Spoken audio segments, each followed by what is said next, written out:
Whenever I come back from Poland, I am in a post-Birkenau reality. I am deeply immersed in all of the thoughts that I had, connections I could make, but not in the time frame that was given to me. And I had to weave together the most essential elements of Jewish identity and experience and history and destiny and pain within the shortest window of time. And I never know what to do with the compliments afterwards, but I feel really blessed that I can make such a difference in somebody's life, as they say, and that alone can make it worth it. And then when I come back, I'm usually with a back out and unable to function because of the pain. And that dominates like the first couple of days after I'm back. And I always feel like it's really symbolic because I've swallowed all this pain. And it has rested itself inside of me, and I was able to share their story. But now I'm home. I'm home here in the amazing land of Israel, where I'm able to just cherish this sky and this air.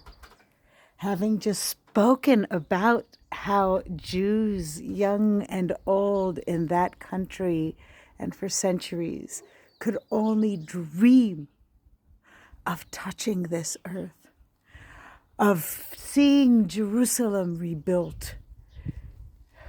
I am overwhelmed, and I can only imagine that the ambassadors who have arrived here are also overwhelmed as they then come to encounter October 7th and to put everything they've heard about Israel into some sort of context. And so I sit and I heal. I heal from walking amongst the dead. I heal. I seek hope once again, and I allow myself the time for that internal processing. And maybe that's one of the things that people are missing, the need to process and to really think through how all of the elements tie together, how they can be more than just news we scroll. How do we translate this into this generation's fight? Because every single moment that I was guiding, every single moment that I was bringing the scholarship that I have collected over my many years of study and with my masters, as I was imparting it to people who didn't understand the elements of Judaism and who have, some of them, not really an understanding of what took place on October 7th.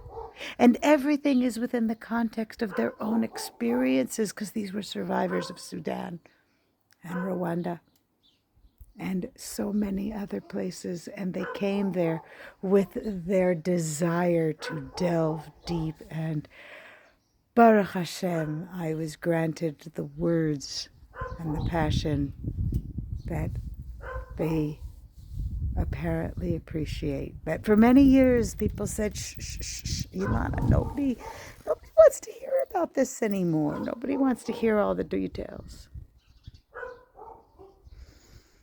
And yet we must. And I did. And now I'm back. And I get to heal in the homeland. And I get to think about all of the young and old who never got to have this blessing, but who helped to make it possible.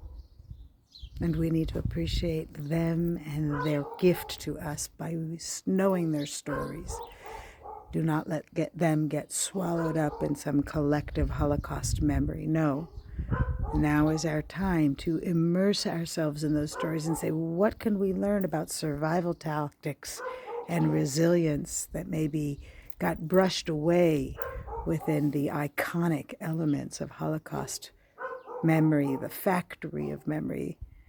If Holocaust education is so effective then we should be having a world fighting anti-Semitism and the same patterns of blood libels and Jew hatred and blame and resentment and jealousy for our love of life. And so we keep living.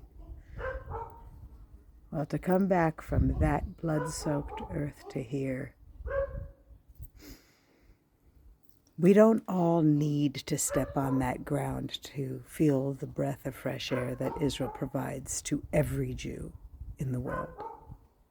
But we do need to make sure that every Jew appreciates it, understands it, internalizes it, teaches it, lives it, and finds the song with which to sing.